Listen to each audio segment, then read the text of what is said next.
That right there in a book for me to audibly gasp and be like, wait, what?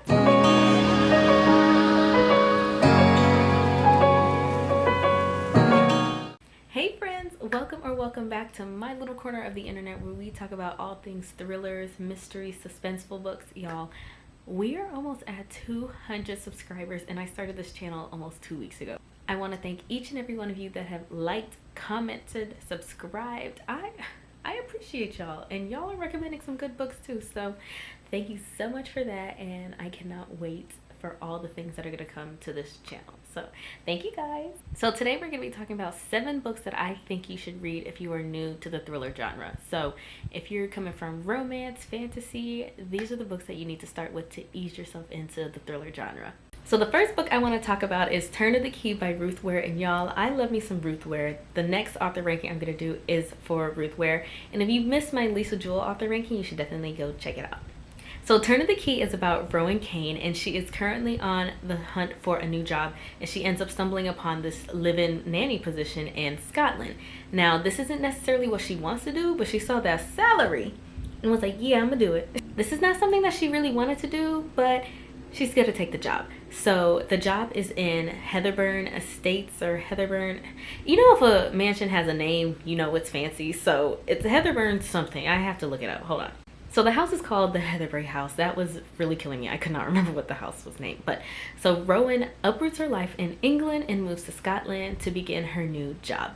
But little does she know that she will soon be in prison awaiting trial for the murder of one of the children. Messy. I love it. I love it. So the book starts with Rowan writing a letter to her lawyer, trying to explain what happened, trying to prove her innocence. And y'all, we are going through the whole story, all the events that happened. Is the house haunted? Did the house murder the child? Did Rowan murder the child? What happened? So we go through the whole event. So she's writing the letter, trying to explain everything that happened to her, and that's how we're getting the story told, through her writing the letter to the lawyer. And y'all, this is such a juicy book. I didn't know which way it was gonna go. It might be a little over the top. Some people might not like it, but I like over the top kind of books because, like I said, these are fictional books, so make it a little crazy for me, please. But I definitely think this is a perfect book for someone who is wanting to get into the thriller genre, because it has the mystery elements and it still has that thriller element in there too, and then it kind of has that psychological thriller element in there, because is Rowan going crazy, or is the house haunted? Like, it's a lot. There's a lot going on. Even if you're not a newbie, you should definitely read this book, because I mean, I liked it, so you know, that says a lot. Okay, so the next book I want to talk about is The Silent Patient. Yes, I know. A lot of people either love or hate this book, but I personally loved it, so I think this is another book for beginners if they want to get into the thriller genre. So I can't tell you too much about this book because you really need to just go in blind, but this book is about Alicia Berenson and Theo Faber. I can't remember, but Alicia one day just comes home and shoots her husband 5 times in the face and then never speaks again. Like, she, the silent patient, like, she never said a word, not even in court. So she ends up in a mental health facility or a psych ward, whatever the correct terminology is, but she ends up in a mental health, like, prison, essentially. So for dangerous criminals that are mentally insane, because they obviously think she is, because she shot her husband and then never said a word again. So Alicia is in this facility, and there's so many psychiatrists or psychotherapists that try to get her to speak. Why did you do this? What really happened? What's going on? So no one's really been able to get a peep out of her and figure out what's going on. But Theo Faber, I think that's his name. We're just gonna call him Theo.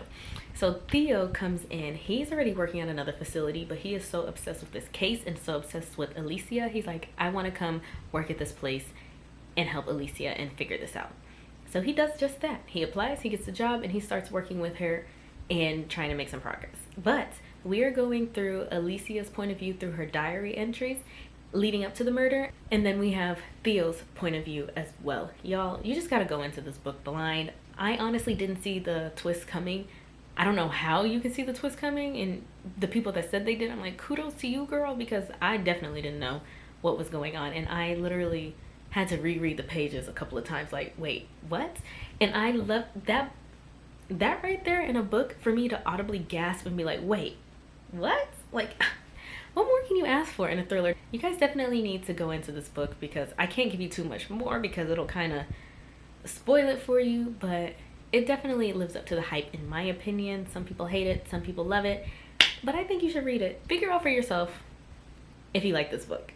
Okay, now for a brief intermission. I got some things, y'all. I went shopping on the internet. This is not a book haul. That's gonna be my next video that I post, but I went on Etsy and I did a little damage, y'all. So the first thing I got from Etsy is a new bookmark. I don't know if y'all are gonna be able to see it, but it says currently reading, and y'all, it is just so cute.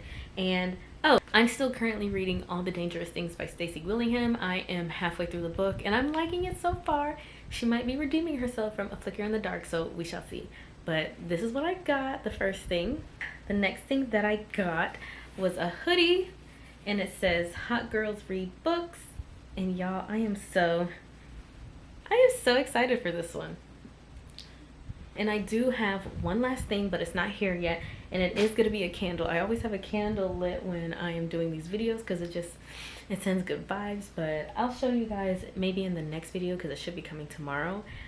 But it's a cute candle. So I will leave the Etsy shop owners down below if you guys want to check them out and get some unnecessary things. You know, us book lovers, we buy books, we buy bookmarks, t-shirts. Y'all, it's a problem.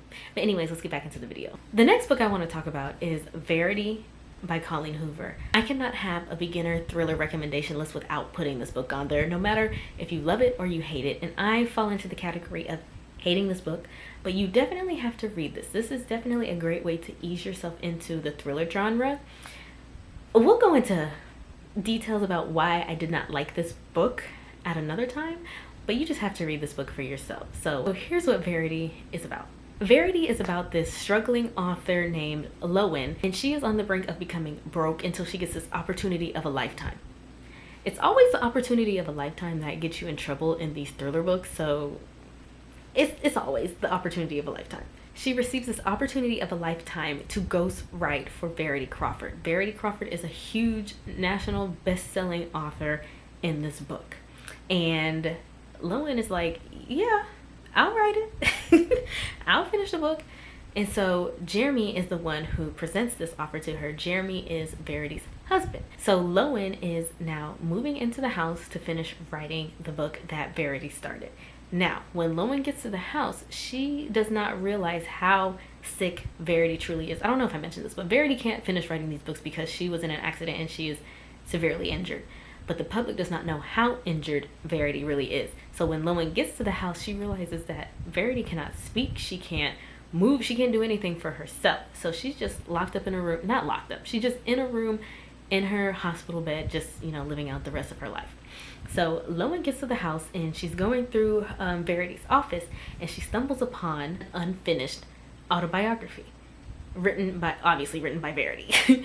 But the contents that are in this book is so wild. So the story is being told through Lowen's point of view, and we're reading Verity's manuscript. And y'all, the things that are inside of this manuscript, the things that Verity did, she just seems like the most evil woman. But Lowen is like, okay, let me keep this in my back pocket because I don't know if I want to tell Jeremy.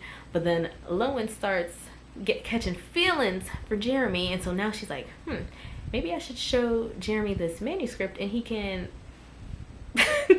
leave Verity and we can, live happily ever after. So this book is it's crazy. You should check the trigger warnings because this book is heavy. This book is very heavy. And if you're somebody that's into romance, to me, this was a romantic suspense kind of book. It wasn't necessarily a thriller. No, it was a thriller. Let me stop lying. It was a thriller, but it leaned heavily on the romantic side. But y'all, the only reason why I rated this book 3 stars because I thought the ending was very elementary. But anyways, we'll talk about that another day. But you should check out that book because it is a best-selling book. I had a copy of Verity, but I gave it to my friend because I got pissed off after I finished reading it.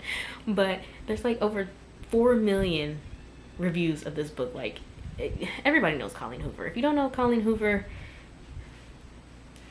I don't know. I'm not gonna sit here and just rag on this book like it was the worst book ever, because I did eat it up in like 2 days. I was glued to this book because it was so good the whole way through, and then the ending just went pew. It just tanked at the ending. But let me know what you think. So many people love this book. Have you read Verity before? And if you haven't read Verity, I'm always going to tell people, don't listen to all the reviews. You may or may not like something, so just go in. Just go in, read the book, have fun. If you like it, great. If you don't, whatever. Okay, so next on the list is The Guest List by Lucy Foley. And y'all, this was a quick, easy, fun read. It was multiple POV, and when I say multiple, I don't mean just two. There's like 6. This story is told between the bride's point of view, the plus one, the best man, the wedding planner, and the bridesmaid. Y'all, this book is about a couple who is going to get married on this remote island off the coast of Ireland, and it's just supposed to be the best weekend ever. They're celebrating love, and they're going to be surrounded by friends and family, but someone ends up dead after the wedding reception, and we don't know who it is throughout the whole book until maybe like the last few chapters. And even when you find out who it is, you're like, wait, so who did it? It is your quintessential locked room murder mystery type of book, and it is so easy to get through, and it was good. And I don't have really many complaints about it. It's an easy read, and if you are new to the thriller genre, this was going to ease you into the multiple point of views, dual timelines, all of that good stuff. So you definitely need to check this one out. Lucy Foley does have all of her books are kind of the same, like multiple point of views and like kind of like locked room. So she just has a style. She has the same writing style in the 3 books that she has published. I think The Guest List is my favorite out of The Guest List, The Hunting Party, and The Paris Apartment. I did like The Paris Apartment, but The Hunting Party, that one made me mad. But The Guest List is definitely a book that you should read if you are trying to get into the thriller genre. Okay, so my next book on this list of beginner thriller books is Ward D by Frida McFadden. Honestly, any Frida McFadden book can be on this list. Like, I don't care. She can do no wrong, in my opinion. And Frida McFadden's books are not realistic, but they are quick and easy and fun to read, and they are definitely going to have you thinking you have it figured out, but you don't have it figured out. Medical student Amy Brenner is spending the night on a locked psychiatric ward. Side note, anything with a psychiatric ward or mental hospital or psych unit, like, I will eat that up every single time. Amy has been dreading her evening working on Ward D, the hospital's inpatient mental health unit. There are very specific reasons why she never wanted to do this required overnight rotation, reasons nobody can ever find out. And as the hours tick by, Amy grows increasingly convinced something terrible is happening with these tightly secured walls. When patients and staff start to vanish without a trace, it becomes clear that everyone on the unit is in grave danger. Amy's worst nightmare was spending the night on Ward D, and now she might never escape. So if you've never read a Frida McFadden book and you are new to the thriller genre, I definitely say start off with this one first, because when I tell you, you are going to be guessing until the very end. You might think you have it figured out, but you don't have it figured out. This book will have you have your brain all over the place. Like, okay, is it this person? Is it that person? Okay, it's just, she will have your brain messed up, just going all over the place. And I really recommend this book, because if you are someone who is in the mental health field, you might not appreciate this book, because just reading all the reviews, a lot of people are like, the mental health rep is garbage in this book. But I don't know. I don't know. I'm not in the mental health field, so I just took what Frida was saying with a grain of salt, and maybe so should you. So you definitely need to check this one out. We're almost there, you guys, but the next book on the list is Local Woman Missing by Mary Kubica, or Kubica. I don't know how to pronounce her last name, but I loved this book, and you definitely need to read it if you are getting into the thriller genre, because it has so many different things going on in this book, and sometimes it's hard to keep up with, but I definitely loved it. So here's what it's about. People don't just disappear without a trace. Shelby Tebow is the first to go missing. Not long after, Meredith and her 6-year-old daughter Delilah vanishes blocks away after Shelby was last seen. Striking fear into their once peaceful community, are these accidents connected? And after an elusive search that yields more questions than answers, the case eventually goes cold. Now, 11 years later, Delilah shockingly returns. Delilah's back, so where's Meredith? Where's Shelby? And we're going through the whole book trying to figure out what happened to these women. And this story is told through multiple point of views, and sometimes it can be a little hard to keep up with, and sometimes you feel like some of these are unnecessary, but they all matter and they all blend together to make this story great. You guys, oh, it is so many twists and turns. And yes, this is another one of those that's the twist is kind of unrealistic and it's over the top, but I don't care. I don't care. Local Woman Missing, you definitely need to read this book if you are getting into the genre. Okay, so the last book on the list is Behind Closed Doors by B.A. Paris, and you cannot have a beginner thriller list without having a domestic suspense thriller. So this book is about Jack and Grace, and they are just like the picture perfect couple. Everyone thinks they are just so amazing. Jack is a wealthy attorney. Grace is the perfect Susie homemaker. I mean, what more could you ask for? But behind closed doors, Jack is treating Grace like crap. He's not physically abusing her, but mentally he is dragging her through the mud, and he's not going to stop until he gets what he wants from Grace. And Grace knows. Grace figures out what he wants from her, and she is going to make sure she does not let him have it at all. And so it is just a crazy story that we're going through. Just it's crazy to see how people are like, oh my gosh, this is the ideal couple, but you really don't know what's going on behind closed doors. And you guys just need to read this book. I can't really go into much more detail because it's going to spoil it, but you have to check this one out if you are a beginner thriller reader. Okay, you guys, thank you so much for watching this video. I hope if you are a beginner to thrillers that you found some good recommendations. And if you're not new, I hope you found some books that you haven't heard of before. And thank you guys so much for liking, commenting, subscribing. I appreciate you guys so much, and I cannot wait for the future of this channel, all the books and everything that I said in the beginning. So thank you guys so much, and as usual, if you have any recommendations, let me know down below. What did you think of these books that I recommended? And I'll see you guys in the next video.